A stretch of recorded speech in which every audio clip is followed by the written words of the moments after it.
Another aspects of Ambedkar's views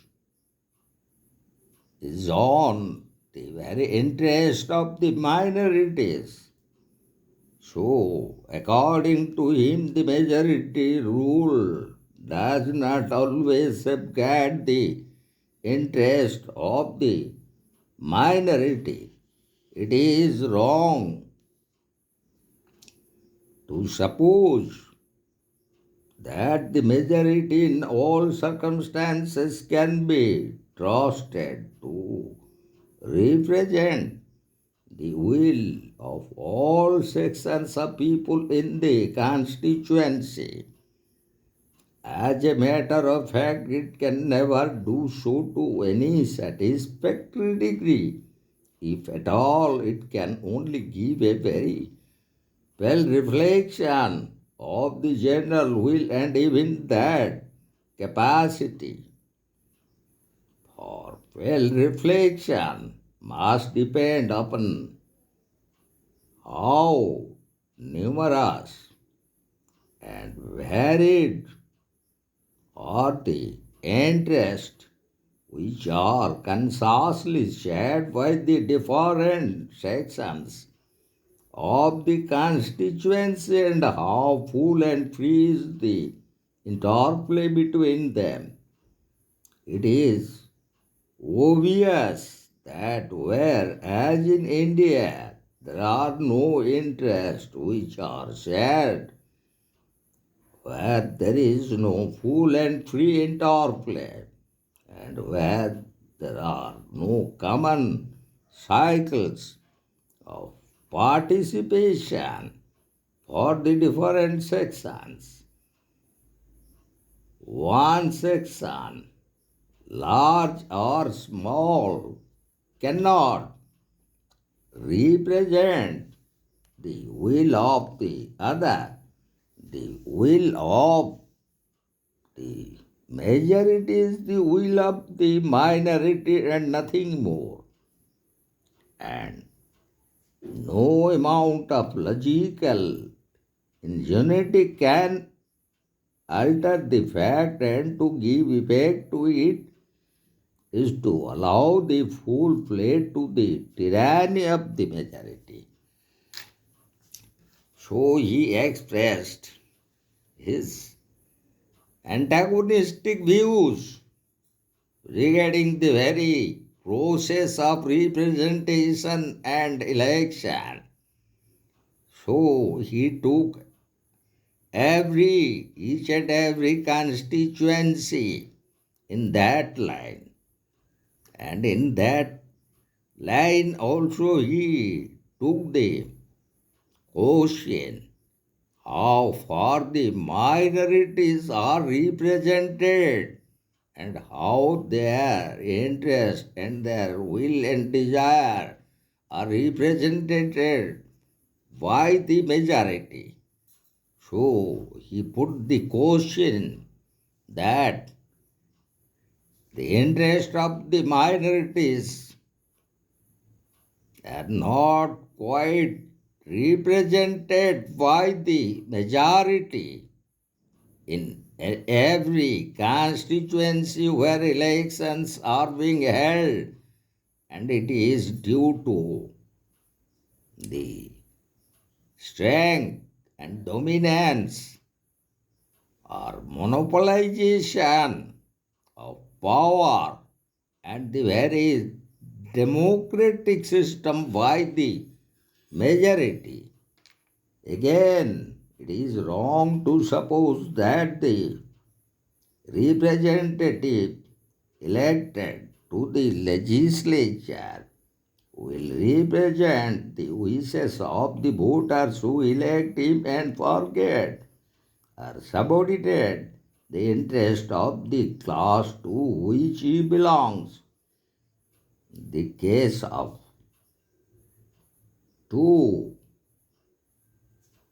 representatives, in case of divided loyalties, is confronted with to rather with three conflicting duties as a duty to himself, a duty to the class to which he belongs, and a duty to the voters who have elected him, omitting the first from our consideration. It is common experience that the representative prefers the interest of his class to that of his voters. And why should anyone expect him to act otherwise? It is in the nature of the things that a man's self should be nearer to him than his voters. And why should anyone expect him to act otherwise? It is in the nature of things that a man's self should be nearer to him than his voters. And why should anyone expect him to act otherwise? There is a homely saying that man's skin sits close to him than his sword. To the members of the legislature, it is true more often than not that his class in his skin and the constituency is a sort which it is unnecessary to say is 1 degree removed than the skin. So, here his explanation is somehow a practical reality, as we found that a representative in the legislature is always from the dominant caste and from the dominant class to which the representative belongs, even though he elected by the votes of the minority, but always his attention would be towards his class and community and caste rather than his voters. And as we include among the voters the minorities are also the voters who elected him to the legislature. In spite of that, his attention would be always towards his own class or caste or community. So again, Ambedkar expressed that the Hindu therefore is relying upon the territorial constituency, is seeking to base the political structure of India upon foundations which all political architects have declared to be unsound. The territorial constituency has long since been regarded, even in European countries, as discredited piece of political mechanism. In a great many European countries, the representative system based on territorial constituencies has been wound up and replaced by other systems of government, largely because the territorial system of representation produce neither good governmental or neither good government nor efficient government. In other countries where representative institutions have survived, there is an acute discontent with the result produced by the system of territorial constituencies. The proposals for occupational and functional representation, the proposals for referendum and recall, all furnish proof. If proof is really wanted that there is a great body of enlightened, intelligent opinion which is definitely against the system of territorial constituency.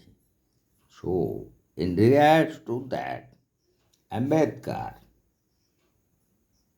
was right as because in territorial constituencies, the very wishes of the voters could not be attained and reflected properly as in a territorial constituency.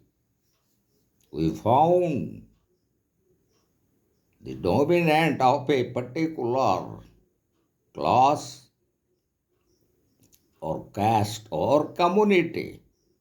So it fails to reflect and to realize the interest of those minorities in that particular constituency.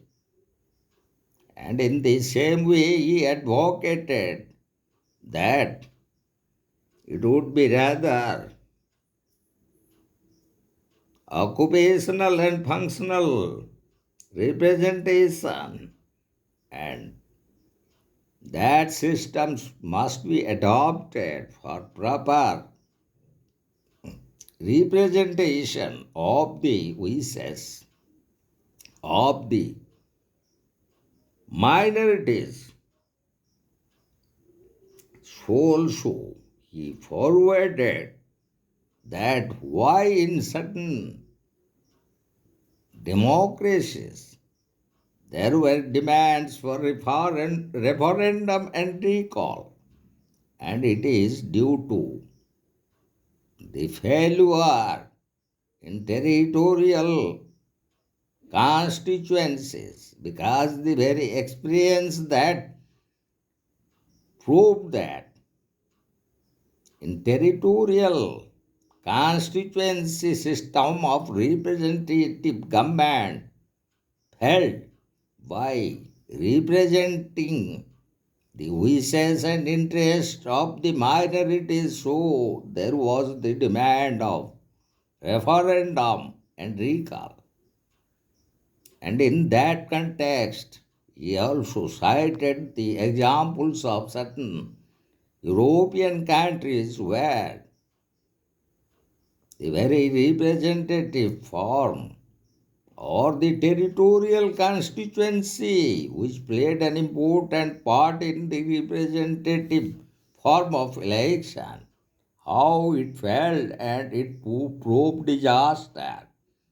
So instead of that, he recommended for occupational and functional representative system to be worked out in elections, because as territorial constituencies system do not properly represent and reflect the very interest of the minorities.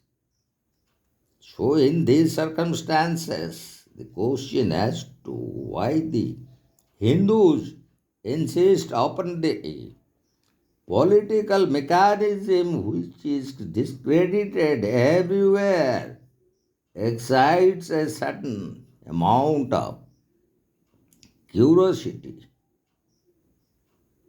The reason he gives is that it is the only mechanism which is consistent with nationalism.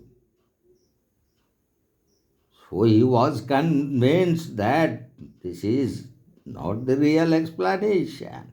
The real explanation to his mind is very different.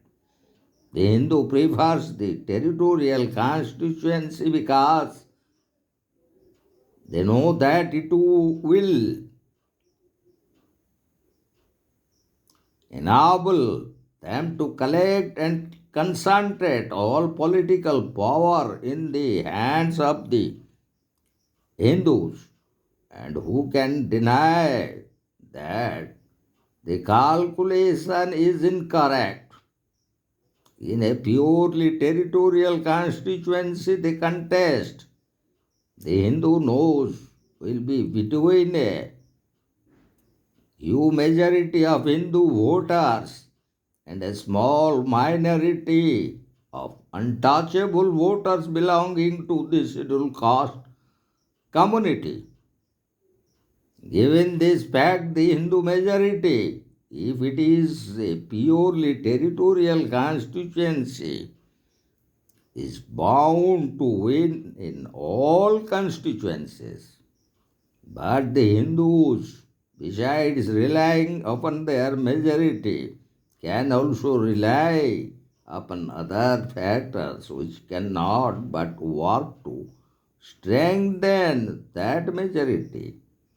Those factors have their origin in the peculiar nature of the Hindu society and Hindu social structure.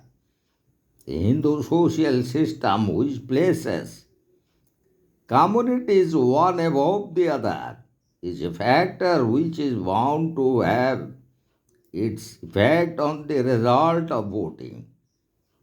By the Hindu social system, the communities are placed in an ascending scale of reverence and descending scale of contempt. It's no profit to predict what effect these social attitudes will have on voting.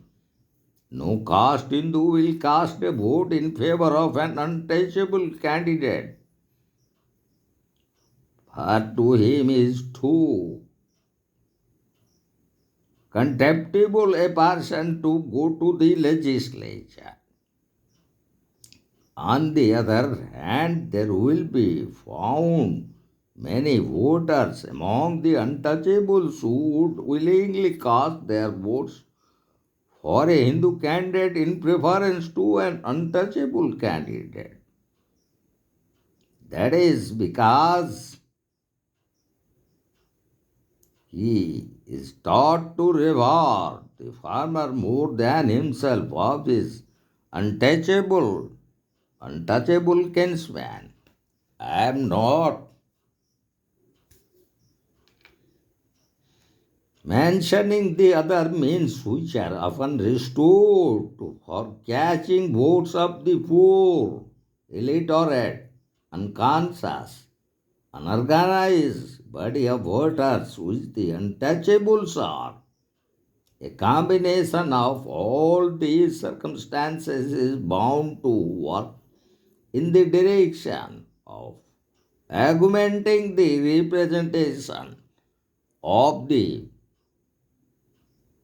Hindus under a system of purely territorial constituency. It is quite certain the Hindus will have assured to them a majority. They can draw for their majority upon themselves as well as upon the untouchables. It is equally certain that the untouchables will lose all seats. They must. Firstly, because they are a minority, and secondly, because the Hindus can successfully exploit the weaknesses of the untouchables, which makes them offer their votes to the Hindus as one offers burnt meat to his gods.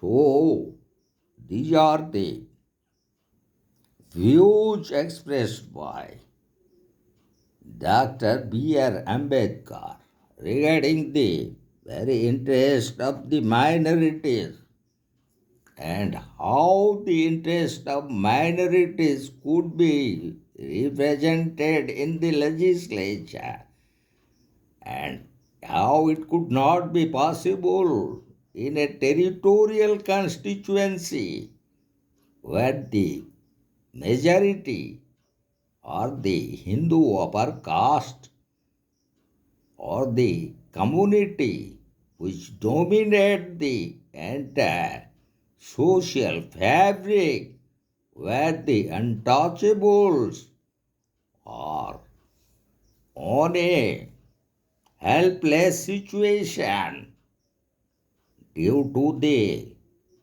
their caste disabilities, and for centuries they are in a state of helplessness and they are being exploited and oppressed by the Hindu majority.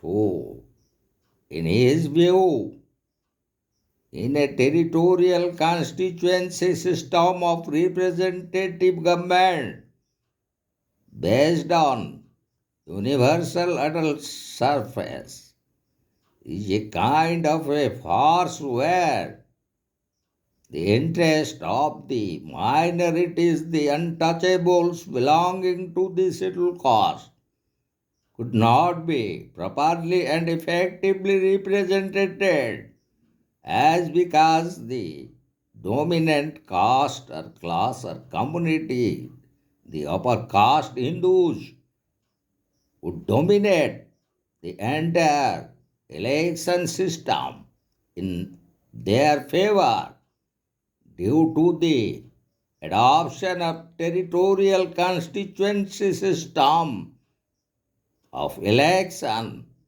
in India for representation into the legislature. That's why he was in favor of functional or occupational representation system by which the minorities could be properly represented into the legislature. Even he found some inherent weakness among the untouchable caste about their mental weakness and their long lasting, long ever inner desire of submission before the upper caste and which would play a dominant role in this kind of territorial constituency system of election where they would cast their vote in favor of an upper caste candidate or a Hindu majority candidate.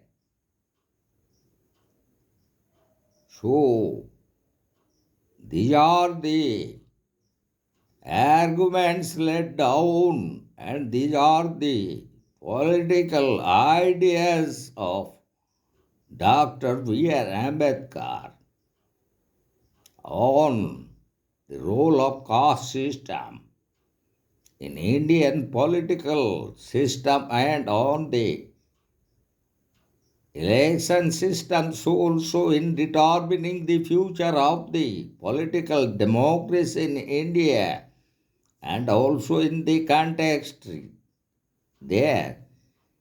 He analyzed the very role of the Hindu majority, upper caste or class or community in determining the very representative system of election due to the adoption of the territorial constituency system. So, here we would like to conclude our discussion on Dr. B.R. Ambedkar as Indian society and social structure is caste ridden and the lower castes, such as the untouchables, are being continuously being exploited and repressed by the majority upper caste. So, in disgust of this social structure and the failure of the representative system adopted by the independent India in disgust, Ambedkar ultimately left his religion of Hindu religion and he converted to Buddhism in disgust of the very caste system in India.